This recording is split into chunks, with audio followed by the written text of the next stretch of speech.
मध्य रात्रि होने को है।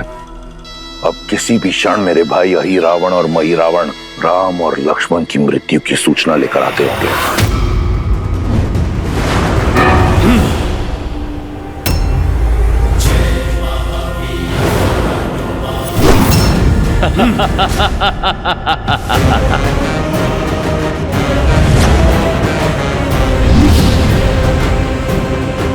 अब कहां जाओगे मरकट? ये अब कहीं नहीं जा सकेगा, क्योंकि यहाँ आना सरल है, जाना नहीं। सरल काम तो प्रभु की कृपा से मैंने कभी किया ही नहीं। तुम ना उनके भक्त को रोक पाओगे और ना ही उनके काज को। प्रभु और लक्ष्मण भैया को तो मैं यहां से अवश्य ले जाऊंगा। तुम दोनों अपने प्राणों की चिंता करो।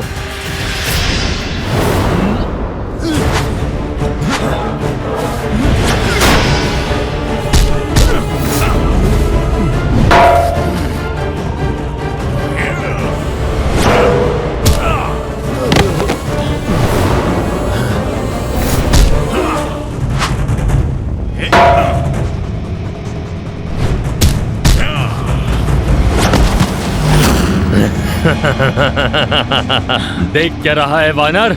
कभी अजर व्यक्ति नहीं देखा?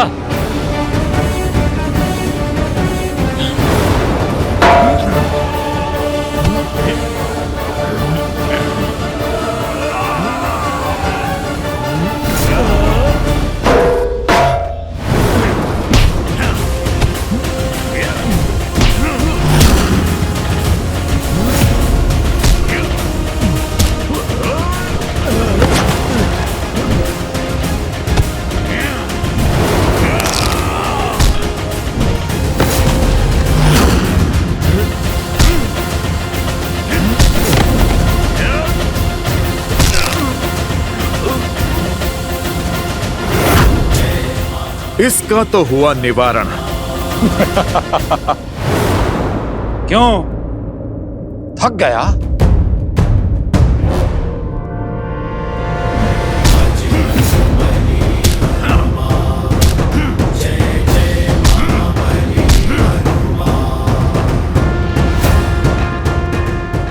इससे भी छुटकारा मिला।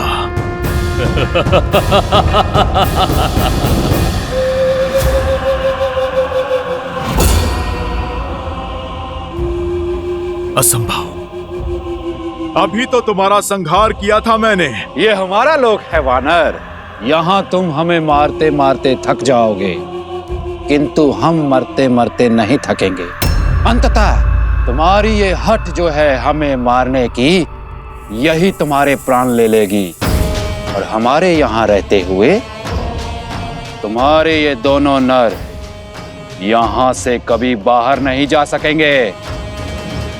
अब क्या करूं? कैसे बचाऊं अपने प्रभु को? तुम हमें नहीं मार सकते। अब 2 नहीं 3 बलि चढ़ाई जाएगी पाताल भैरवी को। मैं तुम्हें मार नहीं सकता, परंतु अपने बल से तुम्हें जीवित ही ऐसे स्थान पे बंद कर सकता हूं जहां से तुम कभी भी बाहर नहीं आ पाओगे। जय श्री राम।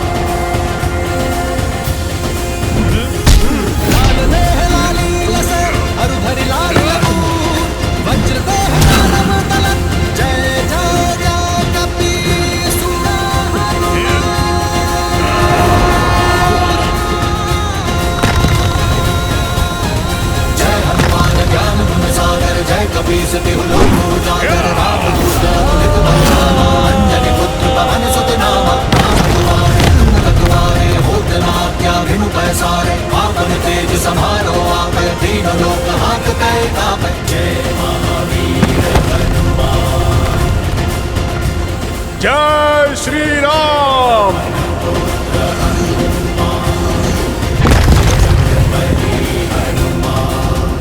जय जय महाबली हनुमान।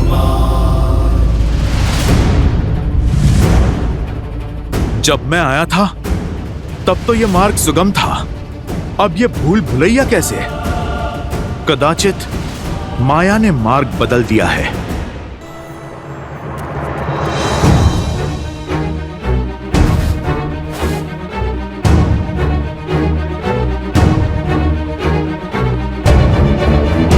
ये कैसी भूल भुलैया है। मैं जहां भी जाऊं लौट के फिर से वहीं आ जाता हूं।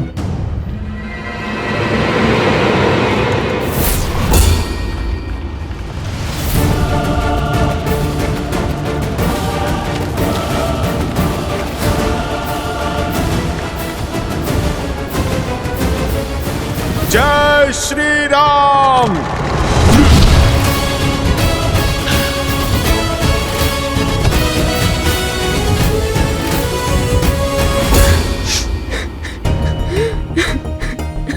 ये किसके रोने का स्वर है?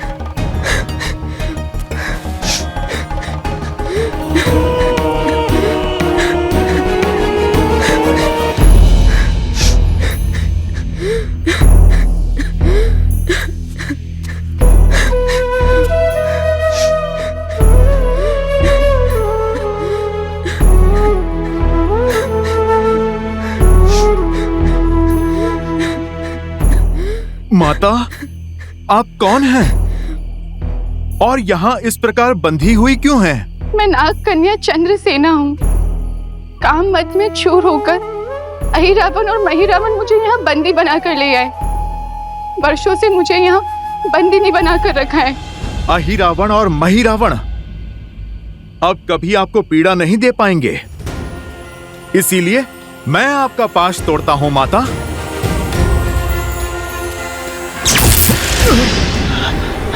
देखा ना आपने कैसे मुझे इस मायावी पाश से जकड़ा हुआ है। उन दोनों के संहार के बाद ही इसको तोड़ना संभव है।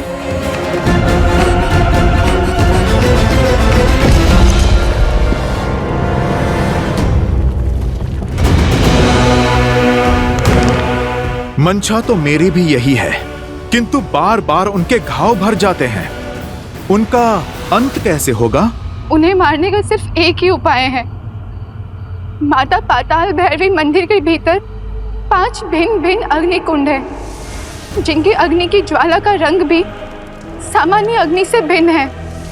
यदि कोई एक साथ उन 5 अग्नि को बुझा दे तभी वह दोनों भाई मर सकते हैं, किंतु भिन्न भिन्न दिशाओं में जल रही अग्नि को एक ही व्यक्ति एक साथ नहीं बुझा सकता। इसीलिए उन दुष्टों का संहार असंभव है। निराशा के अंधकार में आशा के दीप जलाने के लिए मेरे प्रभु श्री राम का नाम ही पर्याप्त है। यदि प्रभु श्री राम की कृपा हो तो इस संसार का कोई भी कार्य असंभव नहीं है। उस पंच अग्नि को एक साथ बुझाने का मार्ग मैं खोज लूंगा।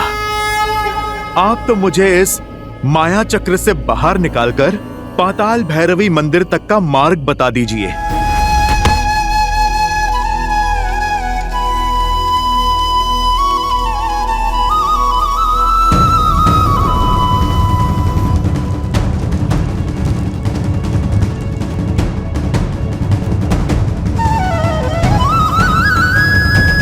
प्रभु, यदि आपके प्रति मेरी भक्ति में शक्ति है, यदि मेरी श्रद्धा में बल है, यदि मेरी सेवा निस्वार्थ है, तो मुझे ये असंभव कार्य को संभव करने का सामर्थ्य दीजिए।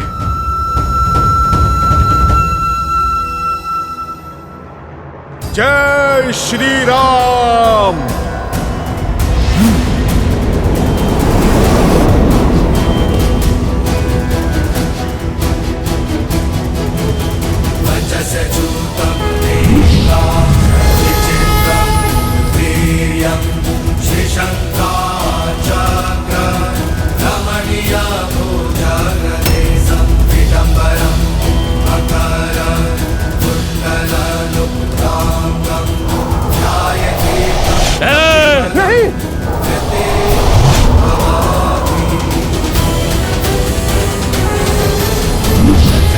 जय श्री राम।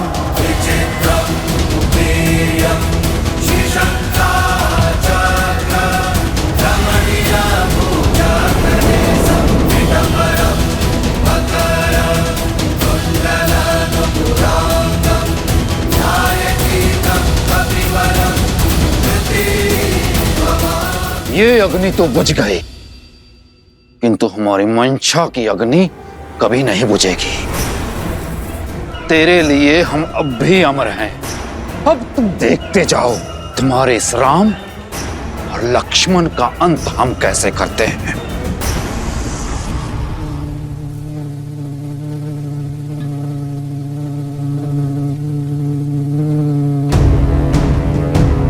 जाने से पहले आपका एक बात जानना आवश्यक है। केवल उस पंच अग्नि को बुझाने के पश्चात वह दोनों नहीं मरेंगे। पंच अग्नि को बुझाने के पश्चात एक स्वर्ण भंवरे को खोजिएगा। उस स्वर्ण भंवरे में अहिरावण के प्राण बसे हैं। भंवरे की मृत्यु से अहिरावण के प्राण चले जाएंगे और एक बार अगर अहिरावण मर गया तो महिरावण की शक्ति भी शून्य हो जाएगी। इसके पश्चात आप उन्हें सरलता से मार सकते।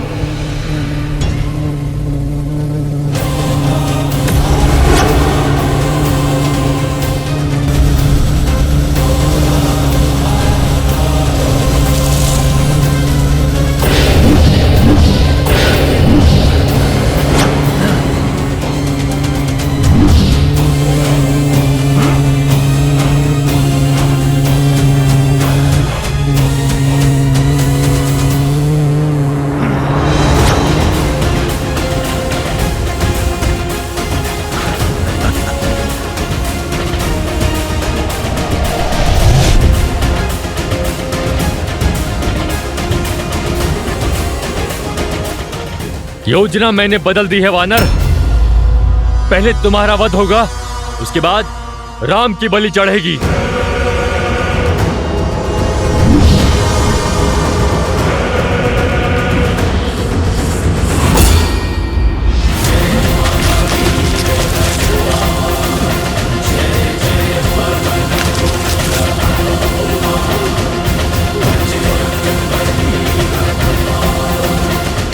भैया, तूने मेरे भाई के प्राण हर लिए। अब मैं तुम्हें नहीं छोड़ूंगा।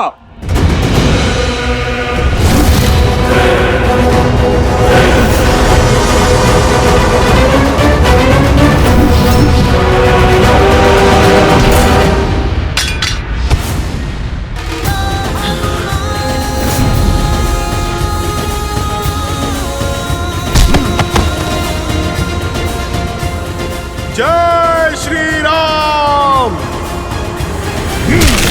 जय महाबली हनुमान।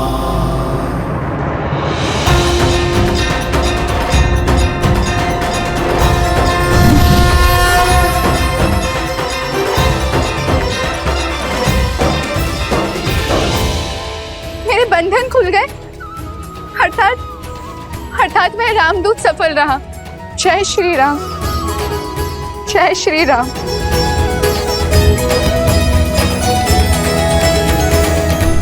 प्रभु, प्रभु उठिए, उठिए प्रभु, प्रभु उठिए, देखिए आपका हनुमान आ गया। प्रभु आंखें खोलिए। लक्ष्मण भैया उठिए, लक्ष्मण भैया।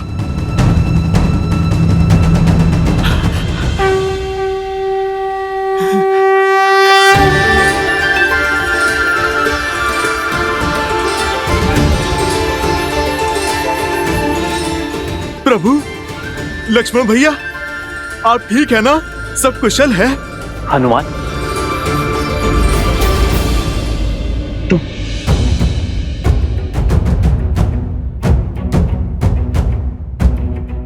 और ये कौन सा स्थान है हनुमान? और हम यहां कैसे पहुंचे? हनुमान,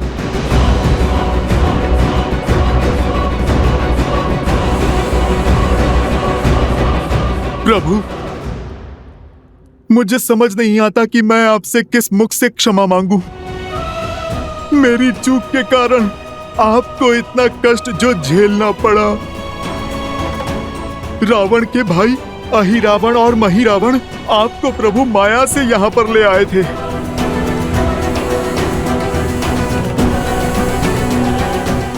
प्रभु, आप मुझे दंड दीजिए।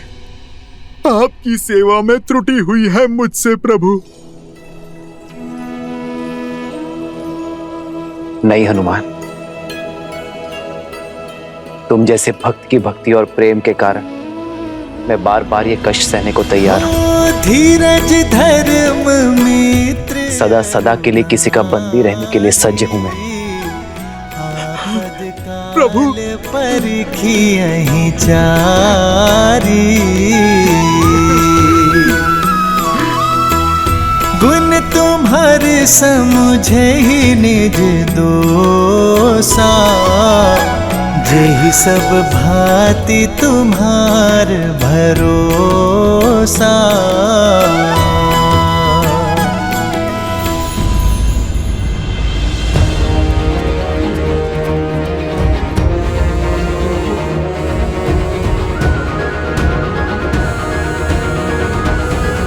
हनुमान, ये कौन है? इससे पहले हमने कभी नहीं देखा। और इसके हाथ क्यों बंधे? प्रभु, ये मेरा पुत्र मकरध्वज है। आपका पुत्र? हाँ लक्ष्मण भैया, मेरे श्वेत से जन्मा मेरा पुत्र।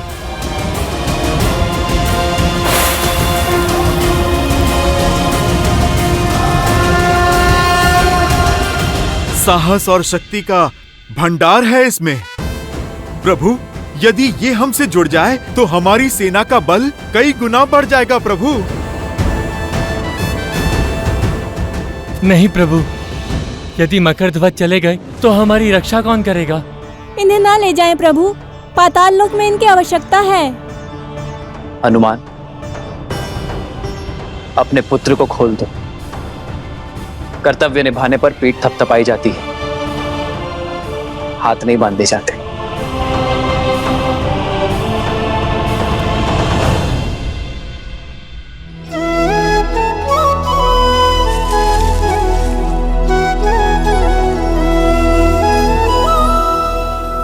तुम्हारे स्वामी समाप्त हुए और तुम्हारा कर्तव्य भी। अब चयन तुम्हारा है।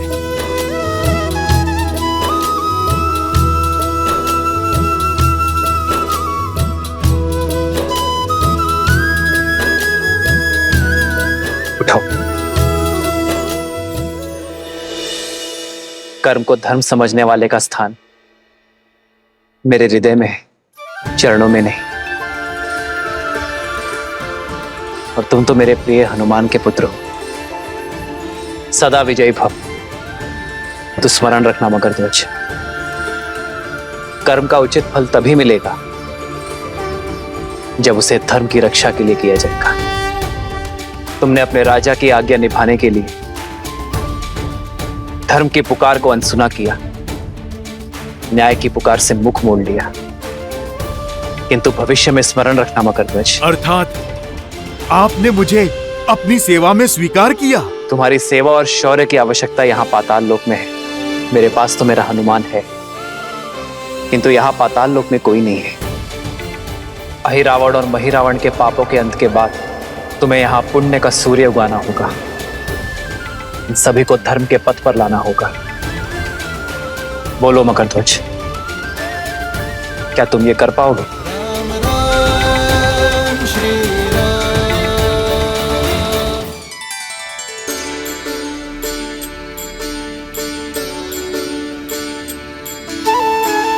तो आज से पाताल लोक का शासन तुम्हारा हुआ। जाओ मकरध्वज, अपने पिताश्री से आशीर्वाद ले लो।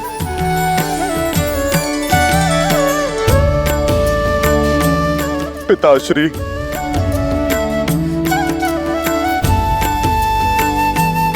प्रभु की सीख स्मरण रखना, मेरा पितृ ऋण चुक जाएगा।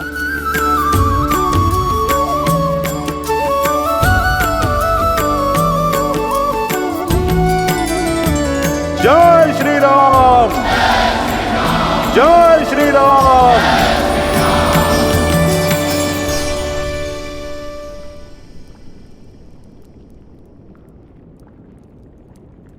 जय श्री राम। श्री गुरु चरण सरोज रज, निज मनु मुकुरु सुधारी।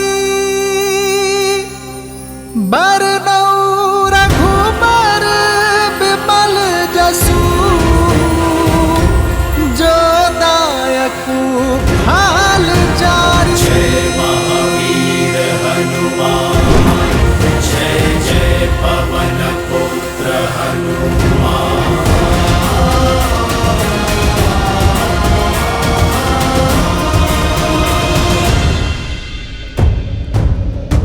का सूर्योदय होने को है और अब हमारी आशाओं का सूर्य अस्त हो रहा है।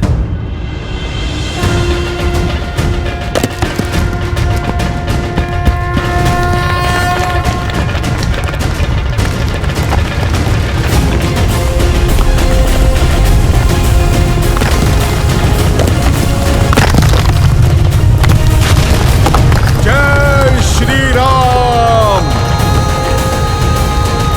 जय हनुमान ज्ञान गुण सागर जय कपीस तिहु लोक उजागर रामदूत अतुलित बल धामा अंजनी पुत्र पवन सुत नामा राम दुआरे तुम रखवारे होत न आज्ञा बिनु पैसारे आपन तेज समारो आप तीन लोक हांकते कांपे।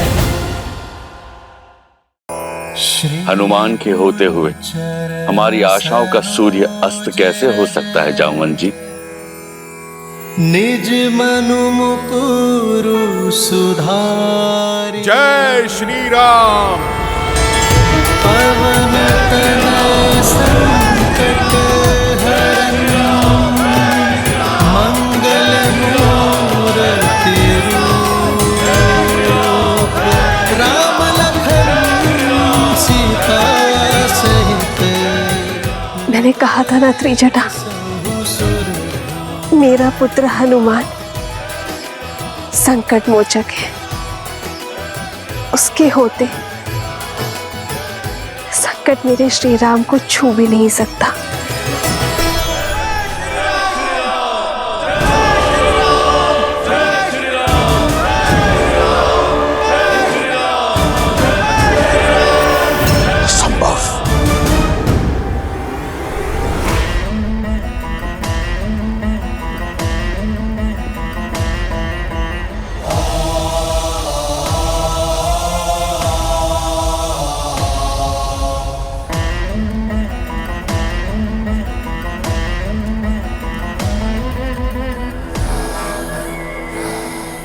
कर चरण कृतम वाक् कायजम कर्मजम वा श्रवण नयनम जम वा मानसम वपराधम भीतम वीतम वा सर्वमितत् क्षमस्व।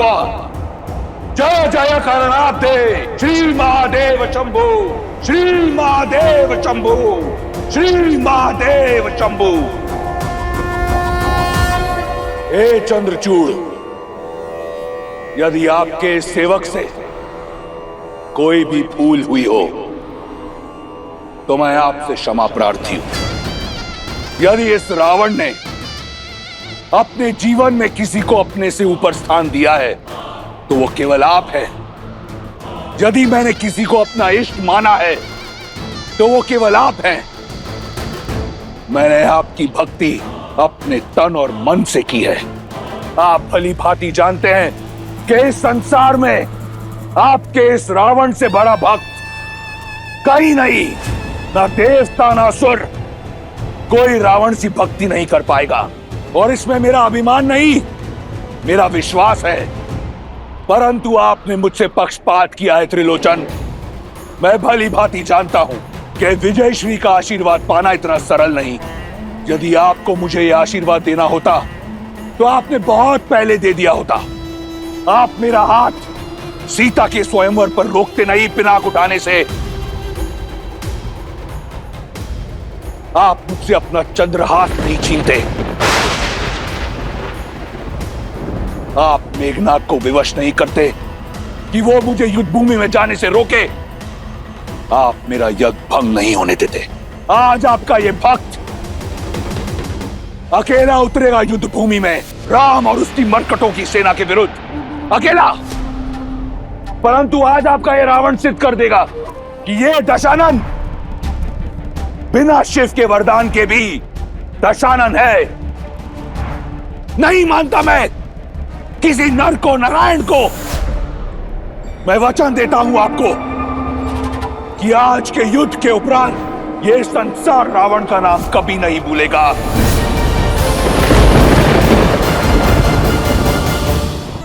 आज का ये युद्ध विजय और पराजय का नहीं, जीवन और मृत्यु का नहीं, आत्मसम्मान का है। उस लंका का है जिसके लिए मैंने सहस्त्र वर्ष तप किया, उस राक्षस कुल का है जिसके उत्थान के लिए मैं लड़ता आया हूं, जिसे मैंने विजय मंत्र दिया, परम रक्षाम। वो मंत्र जो हर राक्षस को आत्मविश्वास से भर देता है।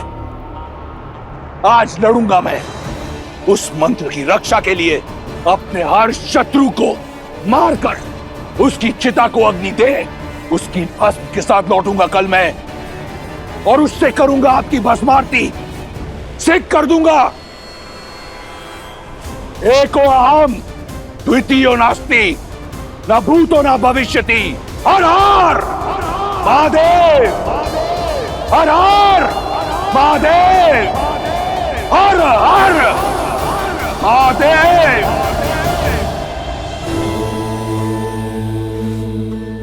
आप रुक क्यों गए महादेव? राम और रावण सामने आने को सज्ज हैं। इस समय पर विराम क्यों?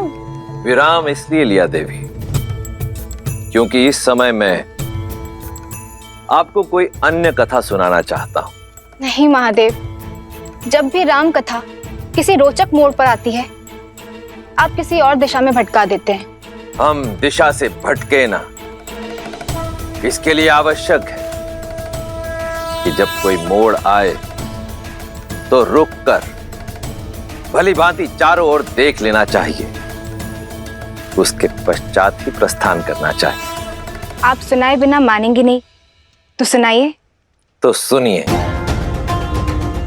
मेरे परम भक्त रावण और श्री राम के संग्राम से पहले की यह कथा, नारायण के दो भक्तों को मिले वरदान की यह कथा। सतयुग के आरंभ में नारायण के दो महान भक्तों ने जन्म लिया।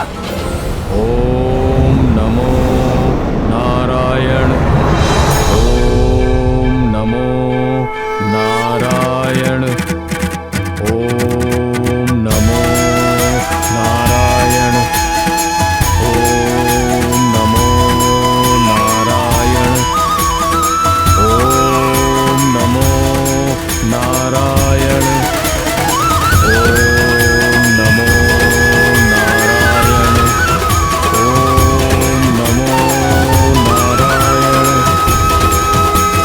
अपने आराध्या के प्रति जय और विजय की ये निस्वार्थ श्रद्धा, ये कठोर तप और ये अद्भुत भक्ति देखकर मेरा मन गदगद हो जाता है। किंतु नारायण, इस तप का कारण क्या है? क्या इच्छा है इन दोनों की? ओम नमो नारायण, ओम नमो नारायण। जय विजय, उठो वत्स।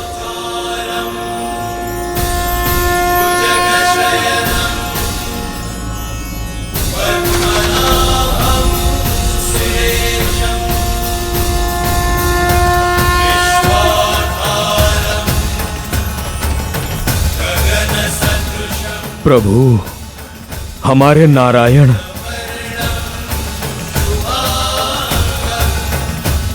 मैं तुम दोनों की श्रद्धा और कठोर तप से प्रसन्न हुआ जय विजय। मांगो, क्या वर चाहिए तुम दोनों को? जो मांगोगे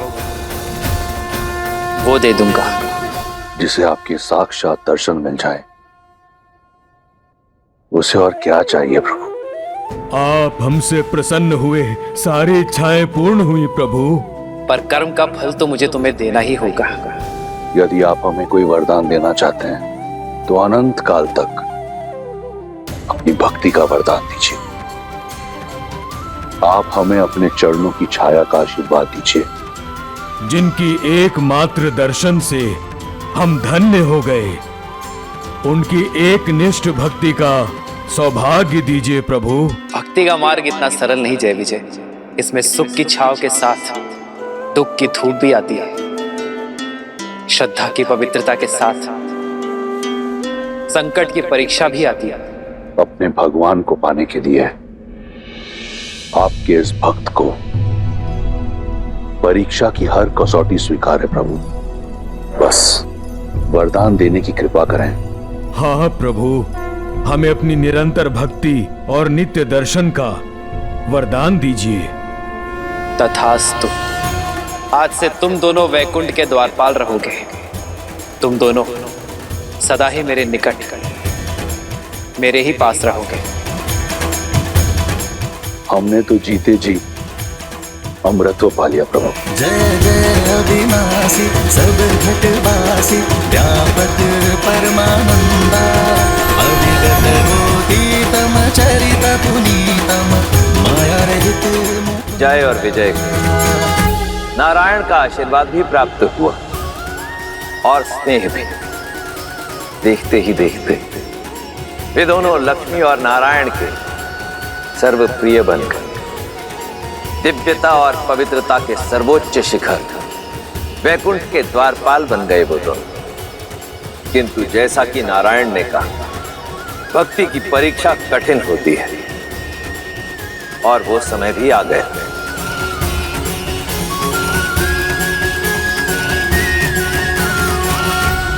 जय विजय। देवी और मैं कुछ चर्चा कर रहे हैं, ध्यान रहे कोई विघ्न ना डाले। जो आज्ञा प्रभु। जो आज्ञा प्रभु।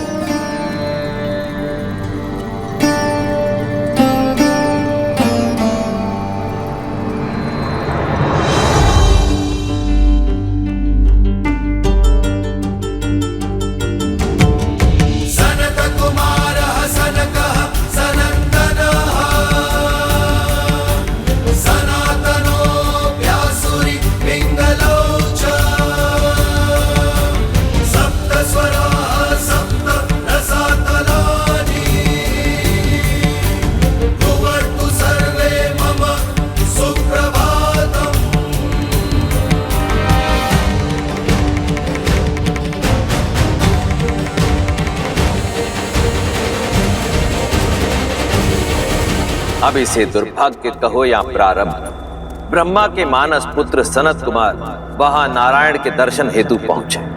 वहीं रुक जाइए। जय विजय नहीं जानते थे कि जिन्हें उन्होंने रोका वो कोई साधारण बालक नहीं थे, अपितु सनत कुमार थे, जिन्हें सृष्टि में कहीं भी बिना रोक टोक विचरण करने का वरदान प्राप्त था। सनत कुमारों का प्रणाम स्वीकार कीजिए।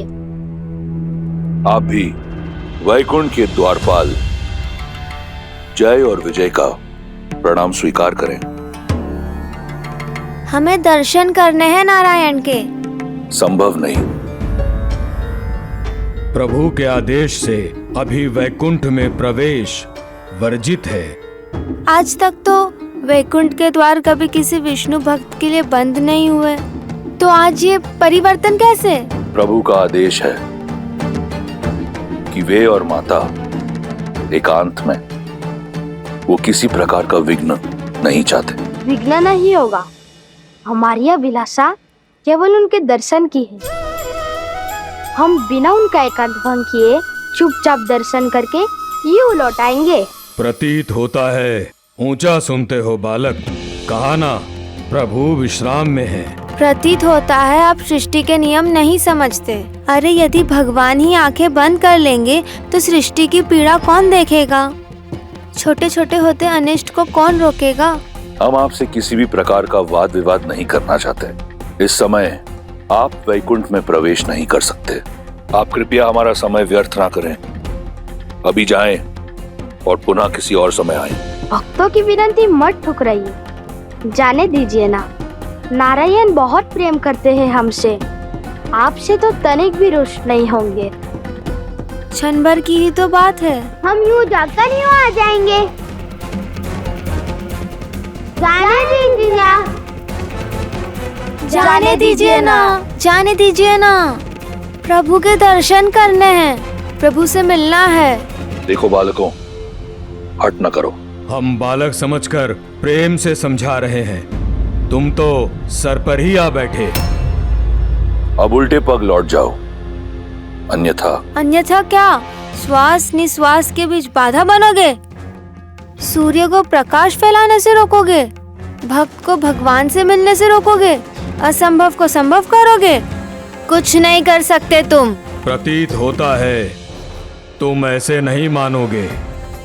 लगता है इन बालकों को वैकुंठ के द्वारपालों की शक्ति का आभास कराना होगा। ये गदा देख रहे हैं आप? अब जाइए यहां से, अन्यथा तुम्हारे आकार और आयु को भूलकर तुम्हें दंड दिया जाएगा। मर्यादा थी, हर सीमा लांघ दी तुमने। भक्त से भगवान है। जिस दिन भक्त और भगवान के बीच में बाधा आई, उस दिन सृष्टि विनाश की ओर बढ़ जाएगी। तुम सर्वनाश को पाओगे। देखो विजय, 4 उंगल के बालक और बातें 3 लोगों की कर रहे हैं। भक्ति की बात हमें सिखा रहे हो जय विजय को, जिन्होंने भक्ति की हर पराकाष्ठा पार की। लगता है इन्हें शिष्टाचार सिखाने की आवश्यकता है। इससे पहले कि मेरे शस्त्र प्रहार के लिए बाध्य हों, चले जाओ यहाँ से बालकों। मौन, मर्यादा को तार तार किया है तुमने। दंड के भागी हो तुम दोनों।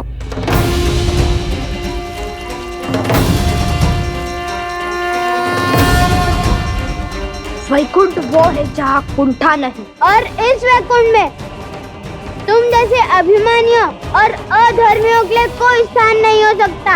यहाँ रहने के अयोग्य हो तुम, कठोर से कठोर दंड के पात्र हो तुम। हम ब्रह्मपुत्र सनत कुमार तुम्हें श्राप देते हैं कि तुम अब से मृत्यु लोक में रहोगे।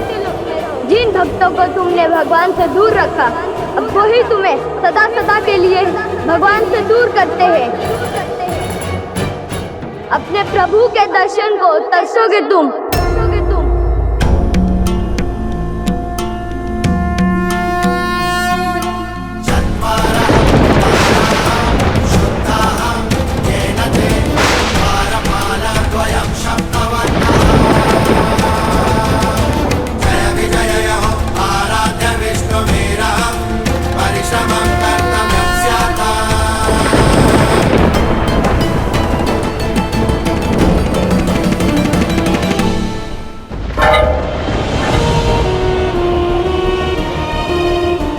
क्षमा कर दीजिए हमें, बड़ी भूल हो गई हमसे।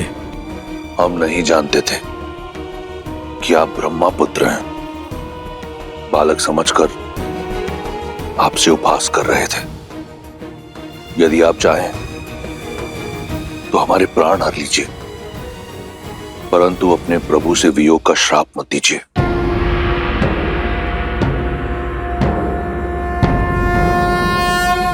नमो नारायण।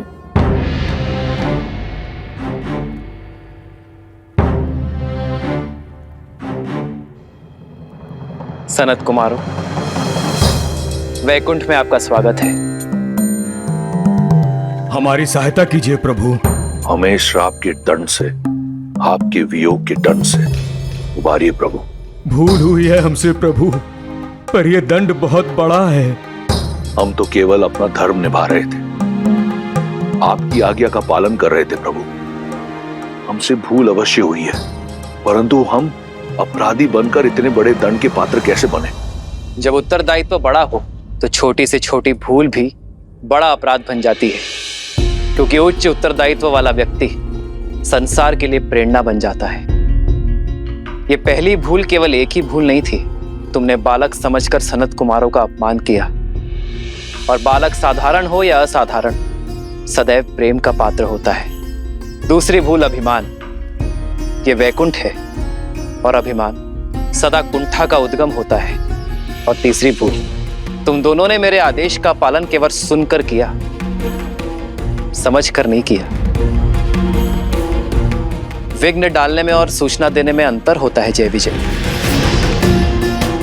तुम आदर और सम्मान सहित इन्हें रोककर मुझे सूचना दे सकते थे। और चौथी और सबसे बड़ी भूल, तुम दोनों स्वयं मेरे भक्त हो। तुम दोनों ये कैसे भूल गए कि भक्त और भगवान के बीच का संबंध संसार का सबसे सरल नाता है। जब जब भक्त पुकारेंगे तब तब भगवान आएंगे। जब जब भक्त दर्शन की आशा करेंगे तब तब भगवान पधारेंगे। और जब जब कोई इस संबंध के बीच आएगा तब तब वो इस दंड का भागी बनेगा।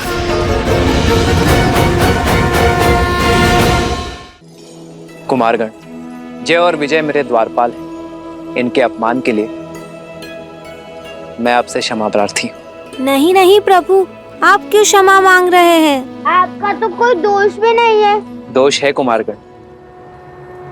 सेवक का कर्म स्वामी के यश और अपयश का कारण होता है, उसके पाप और पुण्य की सिद्धि होता है। तो सेवक के दोष और दंड का भागी मैं भी हूं। यदि इन्होंने मेरे आदेश की आधी पालना की है तो इसका दोषी मैं भी हूं, क्योंकि मैं इन्हें आदेश ठीक से समझा ना सका। भूल तो हमसे भी हुई है। ब्रह्मपुत्र होकर धैर्य नहीं रखा, क्रोध को हावी होने दिया स्वयं पर। तो क्षमा कर दीजिए हमें सनत कुमार, जो चाहे दंड दे दीजिए, बस अपने श्राप को लौटा दीजिए। हमें अपने प्रभु के वियोग के नरक में मत ढकेलिए।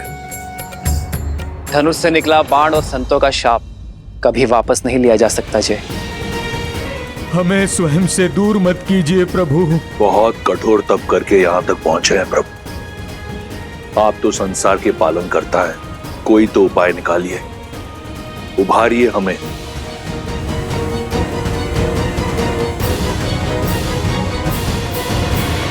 सनत कुमारों का शाप तो झूठा नहीं हो सकता, किंतु फिर भी तुम दोनों की भक्ति के कारण थोड़ी ढील दी जा सकती है।